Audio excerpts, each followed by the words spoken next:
కొత్త బిజినెస్ కోసం ఆలోచిస్తున్నారా? ఈజ్ ఆన్ డిస్ట్రిబ్యూషన్ కోసం కాల్ చేయండి 9154722984. నమస్తే అండి. సో గతంలో మనం చాలా పేర్ల మార్పిడికి సంబంధించి చూసాము. దేశవ్యాప్తంగా కూడా కనిపించింది. అలహాబాద్ని రాజ్గా మార్చారు, మొఘల్ గార్డెన్స్ పేరు మార్చారు. ఎన్ని మార్చిన తర్వాత వాటన్నిటికంటే కూడా తెలంగాణలో పేరు మారుస్తున్నారు అనేది మనకి ఎక్కువ కనెక్షన్ ఉందా, అటాచ్మెంట్ ఉందా? టీఎస్ని టీజీగా మార్చారు, ఆ తర్వాత రాష్ట్ర గానాన్ని కూడా మార్చారని, ఆ తర్వాత వచ్చినటువంటి తెలంగాణ తల్లి విగ్రహాన్ని మార్చారు. సో దేవతా రూపం కాదు, సామాన్య మహిళ రూపం అనేది. ఇప్పుడు తెలుగు తల్లి ఫ్లైఓవర్, తెలంగాణ తల్లి ఫ్లైఓవర్ మారుస్తే వచ్చేటువంటి లాభం ఏంటి? ఎందుకు మారుస్తున్నారు? పేర్లు మార్చడం మీరు అన్నట్లుగా ఎప్పటి నుంచో ఉన్న ప్రక్రియ, ఎప్పటి నుంచో ఉన్నది అది. ఫర్ ఎగ్జాంపుల్ సికింద్రాబాద్లో రాష్ట్రపతి రోడ్ ఉంది, దాని పేరు రాష్ట్రపతి రోడ్డు కాదు. ఇంతకుముందు దాన్ని కింగ్స్ వే అనేవాళ్ళు. During the British regime it was called king's way. తర్వాత మనం ఇండిపెండెంట్ అయిపోయిన తర్వాత దాన్ని రాష్ట్రపతి రోడ్డుగా మార్చారు. అంటే కింగ్కి సమానార్థకం లాగా, రాష్ట్రపతి మనకి కింగ్ కదా, అందుకని కింగ్స్ వేని రాష్ట్రపతి రోడ్ అని మార్చారు. ప్రయాగ్ రాజ్ అని మార్చారు అలహాబాద్ని, గురుగ్రామ్ అని మార్చారు గురుగావ్ని, రాజ్పథ్ని కర్తవ్య పథ్ అని మార్చారు ఢిల్లీలో, where this Republic Day parade happens. తర్వాత ప్రధానమంత్రి ఉండేది రేస్ కోర్స్ రోడ్డు, దాన్ని లోక కళ్యాణ్ మార్గ్ అని మార్చారు. పేర్లు మార్చుకోవడం అనేది it's not a new phenomenon, అది చాలా ఎప్పటి నుంచో ఉన్నది అండ్ అక్రాస్ ఇండియా ఉన్నది ఇది.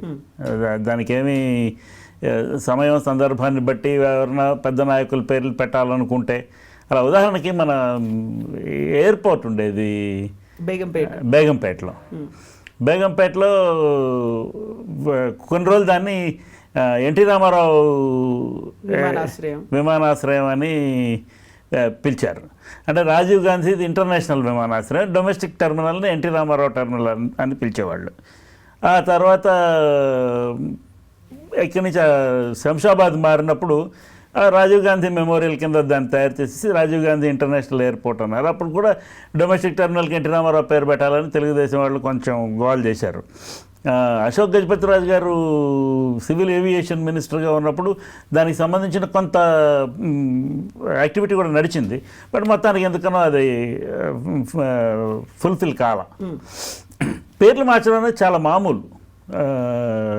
ప్రభుత్వాలు వాళ్ళకు అనుకూలంగా ఉన్నటువంటి సిచ్యువేషన్ తీసుకొని మారుస్తుంటారు. మనం ప్రస్తుతం మనకి పెర్టినెంట్ ఇష్యూ ఇస్ తెలంగాణ తల్లి ఫ్లైఓవర్. అది తెలుగు తల్లి ఫ్లైఓవర్గా ఉండేది తెలంగాణ తల్లి ఫ్లైఓవర్ అయింది అని. ఫస్ట్ ఆఫ్ ఆల్ దీనికి కొంచెం నేపథ్యం ఉన్నది. ఈ తెలుగు తల్లి అనే వ్యవహారానికే కొంత నేపథ్యం ఉన్నది. అయితే దీన్ని నేను 100% షూర్ కాదు, నాకు తెలిసినంత వరకు షూర్ 100%. కానీ ఇది all this is subject to correction. అంటే ఇదే ఫస్ట్ టైం జరిగిందా, లేక ఇంతకు ముందు ఏమన్నా దానికి చారిత్రక నేపథ్యం ఉన్నదా అనేది తెలంగాణ చరిత్ర తెలిసిన వాళ్ళు చెప్పాలి. ఇది తెలంగాణ చరిత్ర బాగా తెలిసిన వాళ్ళు, మన పెద్ద పెద్ద జర్నలిస్టులు కానీ, తెలంగాణ ఉద్యమంలో పాల్గొన్న సిద్ధాంతకర్తలు కానీ వీళ్లకు కొంచెం బెటర్ అవగాహన ఉండాలి. నిజానికి మన ముఖ్యమంత్రి రేవంత్ రెడ్డి గారికి కూడా దీని మీద ఐడియా ఉండాలి. ఎందుకు ఉండాలి అని చెప్తున్నానంటే, ఈ మొత్తానికి బీజం ఎక్కడంటే మహబూబ్ నగర్. ఓకే, నేను ఈనాడులో పనిచేస్తున్న ఎర్లియస్ట్ డేస్లో డెస్క్లో పనిచేస్తున్నప్పుడు 88 చివరి కాలంలోనూ 89 కాలంలోనూ ఒక న్యూస్ వచ్చింది మహబూబ్ నగర్ నుంచి. ఆ న్యూస్ నేనే ఎడిట్ చేసి ఒక హెడ్లైన్ ఇచ్చాను. ఓకే, నేను ఇచ్చిన హెడ్లైన్ ఏంటంటే తెలుగు తల్లి విగ్రహం తమిళ తంబి అనుగ్రహం అని పెట్టాను. ఈ తమిళ తంబి ఎవరు? మహబూబ్ నగర్ జిల్లాకి ఎస్ కాశీపాండ్యన్ అని ఒక ఐఏఎస్ ఆఫీసర్ ఉండేవారు. ఆయన ఉత్తర కాలంలో ఎడ్యుకేషన్ డిపార్ట్మెంట్లో ప్రిన్సిపల్ సెక్రటరీగా, తర్వాత రకరకాల డిపార్ట్మెంట్ హెడ్ చేసి రిటైర్ అయిపోయారు.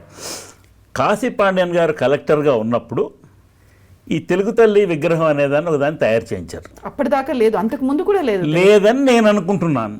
అంతకుముందు వరకు ఉండి ఉండదు, ఎందుకంటే అంతకుముందు వరకు ఎక్కడా లేదు, మరి రాష్ట్రంలో ఎక్కడాను. ఈ విగ్రహాన్ని ఆయన కాశీపాండ్యన్ అని ఆయన తయారు చేయించారు. అది కూడాను నేను పనిచేస్తున్న కాలంలో, నేను ఈనాడులో పనిచేస్తున్న కాలంలో ఆయన అక్కడ కలెక్టర్ కాదు, ఆయన అప్పుడు చాలా సంవత్సరాల ముందర అక్కడ కలెక్టర్. ఓకే, అంటే 88 కంటే చాలా సంవత్సరాల ముందర ఆయన బహుశా 75 కాలంలోనో 76 కాలంలోనో కలెక్టర్గా పనిచేశారు. నాకు ఐఎమ్ సబ్జెక్టు బీ కరెక్టెడ్ అన్నట్టు. బట్ ఈ కాలంలో ఆయన పనిచేస్తున్న కాలంలో ఆయన తెలుగు తల్లికి ఒక విగ్రహం తయారు చేయించాలని ఆలోచన చేసి ఒక విగ్రహం తయారు చేయించి దాన్ని కలెక్టరేట్లో పెట్టారు. మహబూబ్ నగర్ కలెక్టరేట్లో అక్కడ ఒక టెంపుల్ ఉన్నది, ఆ టెంపుల్ ముందర ఏదో పెట్టారు. ఇక ఆ తర్వాత మహబూబ్ నగర్ కలెక్టరేట్ దాన్ని రీస్ట్రక్చరింగ్, అక్కడ కాంట్రవర్సీస్ వచ్చి అది ఎక్కడి నుంచి మూసేయడం, ఇక్కడి నుంచి అక్కడ మూసేయడం, అక్కడ ఏదైనా జరిగిందేమో నాకు తెలియదు. కానీ అసలు మొట్టమొదట తెలుగు తల్లి విగ్రహం అనేది అక్కడ పెట్టించారనే వార్త అక్కడ ఉన్న రిపోర్టర్ గారు రాస్తే నేను దానికి ఈ హెడ్లైన్ ఇచ్చాను. నాకు ఈ తెలుగు తల్లి ఫ్లైఓవర్ మీద కాంట్రవర్సీ జరుగుతుంటే నాకు ఆ విషయం గుర్తొచ్చింది. నేను ఇచ్చిన హెడ్లైన్ గుర్తొచ్చింది. అయితే నిన్న నేను మహబూబ్ నగర్లో పనిచేస్తున్న ఒక సీనియర్ విలేకరి, మాజీ విలేకరి గారికి ఫోన్ చేసి కనుక్కుంటే ఇంకా ఉన్నది ఆ విగ్రహం అక్కడ ఒక టెంపుల్ ముందర ఉన్నది with in the collectorate complex అని చెప్పారు. సో ఆయన కలెక్టర్ పెట్టినటువంటి ఆ విగ్రహం యాజ్ ఇట్ ఈస్గా ఇప్పుడు దానికి ప్రభుత్వం ఉత్తర కాలంలో ప్రభుత్వం దాన్ని అడాప్ట్ చేసి ఆ విగ్రహమే తీసుకొచ్చి హైదరాబాద్లో దాని తాలూకా improved version or bigger version, magnified version తెచ్చి ఇక్కడ పెట్టారనేది. అప్పుడు ఈ ఫ్లైఓవర్స్ లేవు. సో మీరు 88లో ఎందుకని రాశారు ఈ ఆర్టికల్? 88లో నేను ఈనాడులో పనిచేస్తున్నప్పుడు ఒక అతను పంపించారు, ఒక రిపోర్టర్ పంపించారు ఈ వార్త. అంటే ఇప్పుడు స్పెషల్ స్టోరీస్ రాస్తారు కదా మేడం, అలాంటి స్టోరీ ఇది. దానికేం టాపికల్ రెలవెన్స్ లేదు. ఓకే. సో ఆ జిల్లాకి సంబంధించి ఉన్నటువంటి స్పెషల్ బికాజ్ మేము జిల్లా ఎడిషన్స్ లాంచ్ చేసే ప్రక్రియలో ఈనాడులో అప్పుడు ఈనాడు మహబూబ్ నగర్, ఈనాడు హైదరాబాద్ ఇలాంటివి ఇంకా అప్పటికి లాంచ్ అవ్వకముందు జాయిన్ అయ్యాను నేను. ఓకే. సో అవి లాంచ్ చేసే ప్రక్రియలో రకరకాల వార్తలను పట్టుకొచ్చేవాళ్ళం. ఏది వార్త ఏది అవార్త అనేది కూడా శిక్షణ ఇస్తుండేవాళ్ళు ఆఫీస్లో. So this is news worthy, ఇంట్రెస్టింగ్గా ఉంది. ఇప్పుడు 37 ఏళ్ళు అయిపోయింది ఇప్పుడు మాట్లాడుకుంటున్నాం మనం దాని గురించి. సో మొత్తానికి అది గుర్తొచ్చింది నాకు. ఈ తెలంగాణ తల్లి ఫ్లైఓవర్ ప్రభుత్వం దాన్ని తెలంగాణ తల్లి ఫ్లైఓవర్ అని మార్చారు. మార్చగానే సోషల్ మీడియాలో కొంతమంది అటాక్ చేశారు. అంటే రీజనల్ సెంటిమెంట్ మళ్ళీ ప్రొవోక్ చేస్తున్నారు కాంగ్రెస్ ప్రభుత్వం వాళ్ళు అనేది ఒక ఆరోపణ. లేకపోతే తెలంగాణ తల్లికి అవమానం జరిగిపోయింది, పేరు మార్చి మళ్ళీ దానికి ఏదో గుడ్డగట్టారని ఇంకొక వాదన. లేదు మేము ఇది సివిల్ వర్క్ జరుగుతోందని జిహెచ్ఎంసీ వాళ్ళ క్లారిఫికేషను. అంటే అదే ఉంటుంది, అదే స్టాండర్డైజ్ అవుతుందని. సో మొత్తానికి ఆ ఫ్లైఓవర్ పేరు తెలంగాణ తల్లి ఫ్లైఓవర్. బికాజ్ అంతకుముందు అక్కడ తెలుగు తల్లి ఫ్లైఓవర్ అనేవాళ్ళు. 2023లో ఆ తెలుగు తల్లి విగ్రహాన్ని తీసేశారు, ఈ అంబేద్కర్ స్టాట్యూ పెట్టినప్పుడు టీఆర్ఎస్ ప్రభుత్వం ఉన్న రోజుల్లోనే. సో ఇప్పుడు తెలుగు తల్లి స్టాట్యూ లేదు కదా, సో దాని తెలంగాణ తల్లి ఫ్లైఓవర్ అంటే ఏమిటి? ఇది రాజకీయం చేయాల్సిన అంశం కాదేమో అనేది నా ఉద్దేశం. అయితే ముఖ్యమంత్రి రేవంత్ రెడ్డి గారు దాన్ని రాజకీయ ఉద్దేశంతోనే దాని ఫ్లైఓవర్ పేరు మారుస్తున్నారు అనేది ఒక ఆరోపణ. మారుస్తుండొచ్చు, మారుస్తుండొచ్చు. ఎందుకంటే ఇప్పుడు ఇది అన్డివైడెడ్ ఆంధ్రప్రదేశ్ కాదు, ఇది పూర్తిగా 2 రాష్ట్రాలు విడిపోయిన పరిస్థితి. అక్కడ ఆంధ్రప్రదేశ్ ఇప్పుడు వాళ్ళు ఒక స్టాట్యూ పెట్టి దాన్ని ఆంధ్రమాత అని పిలిస్తే అప్పుడు ఇమ్మీడియట్గా కేసీఆర్ గారి ప్రభుత్వం ఉన్నప్పుడే తీసేస్తుండేవాళ్ళు. వాళ్ళు దాన్ని తెలుగు తల్లి అన్నారు. తెలుగు అనేది ఇప్పుడు తెలంగాణలో మాట్లాడేది తెలుగే, ఆంధ్రాలో మాట్లాడేది తెలుగే. డైలెక్ట్స్, లోకల్ డైలెక్ట్స్ యాస. ఇప్పుడు శ్రీకాకుళంలో ఒక యాస మాట్లాడతారు, ఈస్ట్ గోదావరిలో ఒక యాస మాడతారు, వెస్ట్లో ఒక యాస మాడతారు. కృష్ణా వేరు, గుంటూరు వేరు, నెల్లూరు వేరు, అనంతపురం వేరు, కడప వేరు, కర్నూలు వేరు, చిత్తూరు వేరు. అలానే తెలంగాణలో కూడా నిజామాబాద్ వాళ్ళు మాట్లాడినట్టు హైదరాబాద్ వాళ్ళు మాట్లాడరు. హైదరాబాద్ అలానే ఖమ్మం వాళ్ళు మాట్లాడినట్టుగా నిజామాబాద్ వాళ్ళు మాట్లాడరు. Karimnagar dialect you don't find it in Nalgonda. So ప్రాంతానికి డైలెక్ట్స్ మారుతుంటాయి, అంటే యాస మారుతుంటుంది, వ్యవహారిక భాష మారుతూ ఉంటుంది. కానీ భాష అదే, తెలుగు భాషే. సో ఇప్పుడు ఈ తెలుగు తల్లి విగ్రహం అనే దాన్ని కాంట్రవర్షియల్ సబ్జెక్ట్ ఎప్పుడో మారిపోయింది తెలుసునండి. కేసీఆర్ గారు ఉద్యమం చేస్తున్న కాలంలో మేము ఈ తెలుగు తల్లి విగ్రహాన్ని ఉంచాం, మేము తెలంగాణ తల్లి పెడతాం అని ఆయన స్టేట్మెంట్. తల్లి అంటూ ఉండదు, ప్రాంతానికి తల్లి ఉంటుంది అన్న టైప్. అలా కూడా కాదు, ఆయన మొత్తానికి ఈ తెలుగు తల్లి అనే దాని గురించి కొంత పరుషంగా కామెంట్ చేశారు. చేస్తే దాన్ని రాజశేఖర రెడ్డి గారు ముఖ్యమంత్రిగా ఉన్నప్పుడు అసెంబ్లీలో ఈటెల రాజేందర్ మీద ఒకసారి మీకు జ్ఞాపకం ఉందా లేదో, ఆ వీడియోకు చాలా వైరల్ అయింది.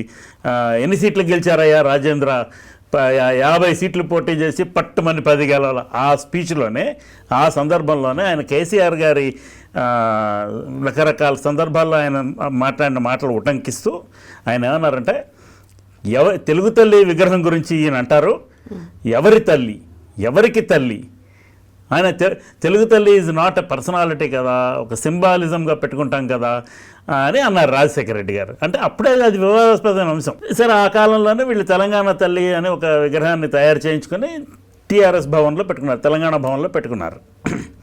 అసలు అది రాష్ట్ర వ్యాప్తం కాలేదు. 10 సంవత్సరాలు దాన్ని అఫీషియల్గా కూడా అడాప్ట్ చేయలేదు. ఇది మన అఫీషియల్ సింబల్ అని. మీకు జ్ఞాపకం ఉందో లేదో, నాకు లీలగా గుర్తు, నేను మర్చిపోయాను.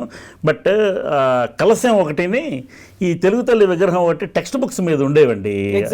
అన్డివైడెడ్ ఆంధ్రప్రదేశ్ లో తెలుగు తల్లి విగ్రహం మధ్యలో పూర్ణ కుంభంతో ఉండేది, జొన్న కంకులు ఉండేది, కిరీటం ఉండేది, దాని కిందే తెలుగు తల్లి పాట ఉండేది, మా తెలుగు తల్లికి మల్లె పూదండ అనేది శంకరంబాడి సుందరాచారి గారు అది అన్డివైడెడ్ ఆంధ్రప్రదేశ్ తాలూకు రాష్ట్ర గీతం. తెలంగాణకి అందశ్రీ గారు జయ జయ హే తెలంగాణ జనని జయకేతనం అనే పాట ఎప్పుడో రాశారు. రాస్తే టీఆర్ఎస్ ప్రభుత్వం వచ్చిన తర్వాత దాన్ని రాష్ట్ర గీతంగా దాన్ని వాళ్ళు అడాప్ట్ చేయలేదు. So officially there was no state song for Telangana. Revanth Reddy ప్రభుత్వం వచ్చిన తర్వాత వాళ్ళు అందశ్రీ రాసిన ఆ పాటకి ఒక మ్యూజిక్ బాణీ కట్టించి, అదే అందశ్రీ చాయిసే, కీరవాణిని ఎంచుకోవడం. సో అతనికే చాయిస్ వదిలిపెడితే అతను కీరవాణిని పట్టుకొని ఆయన ముఖ్యమంత్రి గారితో అందరితో రకరకాల స్టేజెస్లో సమావేశాలు జరిపి ఆయన రికార్డింగ్ చేసి ఇచ్చారు. ఆ పాటని ప్రభుత్వం, లాంగ్ సాంగ్ అది, దాన్ని 2 నిమిషాలకు 2.5 నిమిషాలకు కుదించి అబ్రిడ్జ్డ్ వెర్షన్ కూడా, మన జనగణమన లాగా. జనగణమన చాలా పెద్దది, దాంట్లో మనం పాడేది చాలా చిన్నది తీసుకుంటాం. అలానే వందే మాత్రం చాలా పెద్దది, దానిలో చిన్నది మనం పాడతాం, మనకి రేడియోలో వచ్చేది అవన్నీ. అలానే abridged version Telangana song government has adopted that, దానికి ఒక జీవో ఇచ్చారు. అలానే ఈ తెలంగాణ తల్లి విగ్రహం షేప్ మార్చాలి అని రేవంత్ రెడ్డి ప్రభుత్వం ఒక సంకల్పం చేశారు. ఇది తప్పు కాదు నేను అనేది.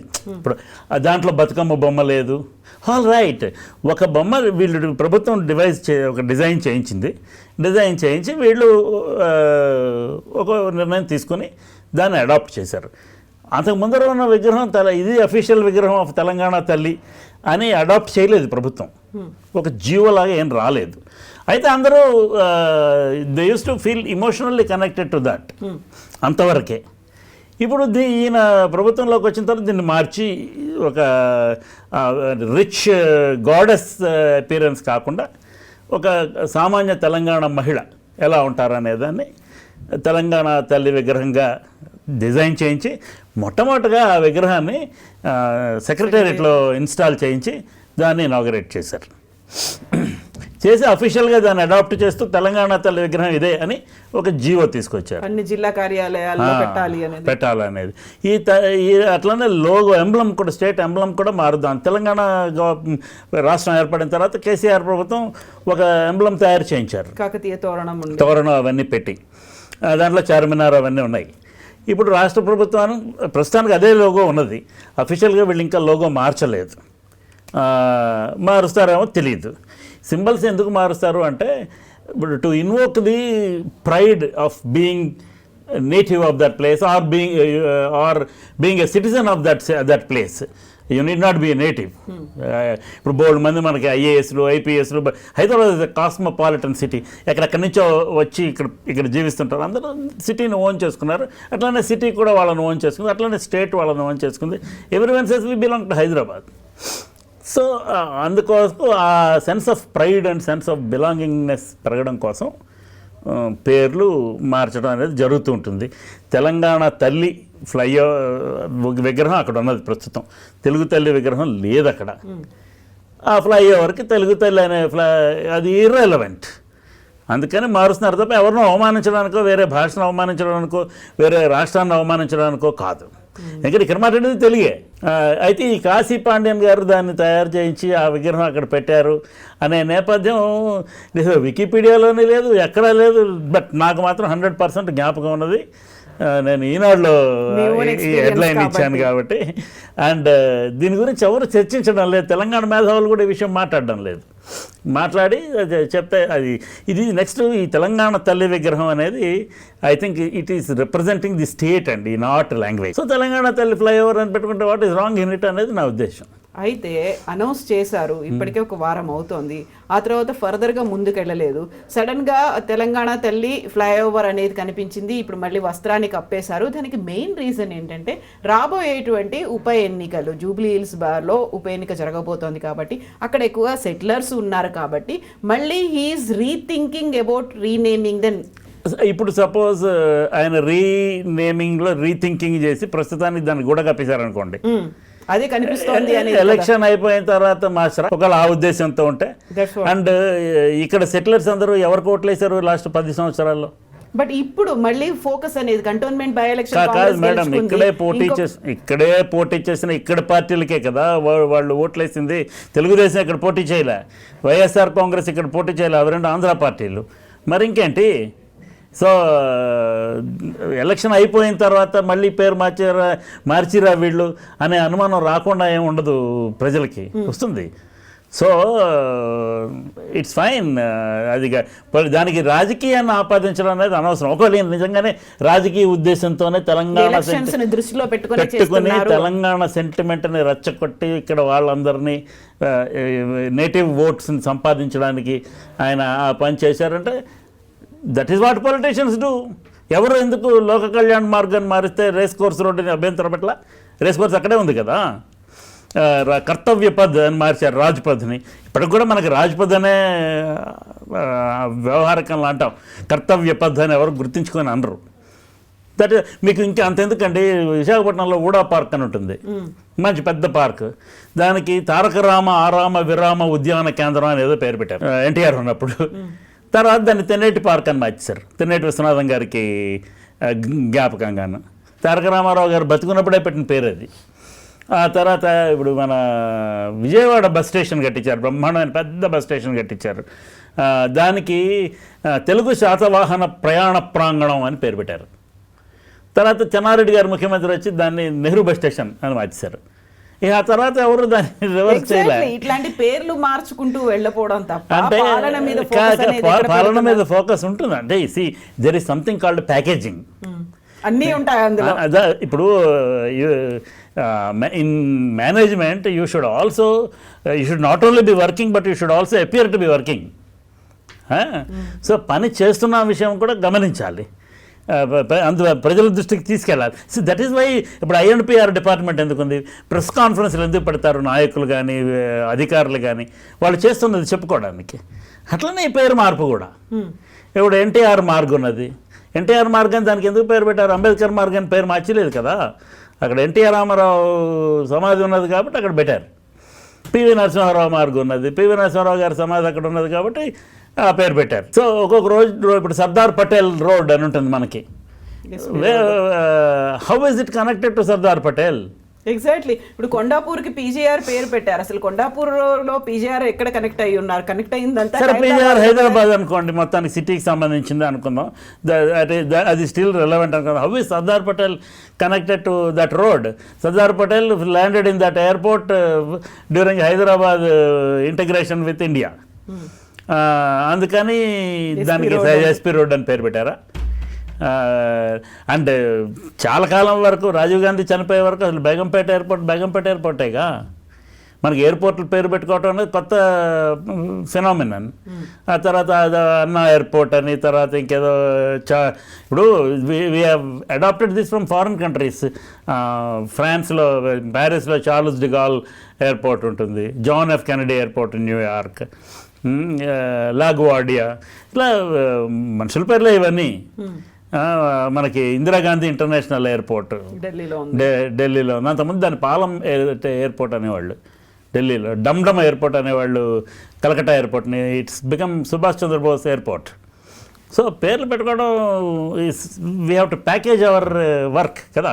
అందుకని నేను దీనిలో రాజకీయం ఏం చూడడం లేదండి. చారిత్రక నేపథ్యం కొంచెం ప్రజలకు తెలియచేసి ఓ తెలుగు తల్లి విగ్రహం పలానా ఆయన తయారు చేశాడు, తెలుగు తల్లి is represent it only depicts language, అది ఆంధ్రమాత కాదు. ఇప్పుడు ఆంధ్రప్రదేశ్ వాళ్ళు ఇంకో విగ్రహం తయారు చేసి పెట్టుకోవచ్చు, they can call it Andhramata. Telangana వాళ్ళు దాన్ని తెలంగాణ తెల్ల అని అనుకున్నప్పుడు ఆంధ్ర తల్లి అని వాళ్ళు కూడా అనుకోవచ్చు, ఇంకో తప్పేం లేదు. రెండు రాష్ట్రాలుగా విడిపోయిన తర్వాత ఇది ప్రాంతానికి సంబంధించింది కానీ ఇది భాషకు సంబంధించింది కాదనేది నా ఉద్దేశం. అండ్ అఫీషియల్గా వీటిని అడాప్ట్ చేశారు కాబట్టి ఐ థింక్ వీ షుడ్ అంతే వీ షుడ్ యాక్సెప్ట్ ఇట్. రేపు మా వాళ్ళు ఇప్పుడు ప్రభుత్వాలు మారుతుంటాయి, ప్రభుత్వాలు మారినప్పుడు కొన్ని రివర్స్ చేస్తుంటారు, అలా ఏదైనా అయితే మనం ఏం చెప్పలేము. And for more videos, Please subscribe to iDream. Please subscribe to iDream. Please subscribe iDream. And please subscribe to iDream. For more videos, subscribe to iDream. please like, share and subscribe to the channel. Congratulations, iDream. Subscribe to iDream. Subscribe to iDream. So subscribe to iDream Media. iDream ki iDream team andarki huge congratulations. Please subscribe iDream Media. Please subscribe to iDream. Subscribe iDream. Please subscribe to iDream. iDream అంటే నా కళల channel subscribe చేసుకున్న నోరు తిరుగుతలేదు, మీరైతే గంట గుర్తు కొట్టండి. For more such videos, please subscribe to iDream. Subscribe to iDream. Please subscribe to iDream. Please subscribe iDream Media. Please do subscribe to iDream. Please subscribe to iDream Media. For best entertainment and information, please subscribe iDream. And don't forget to subscribe to iDream.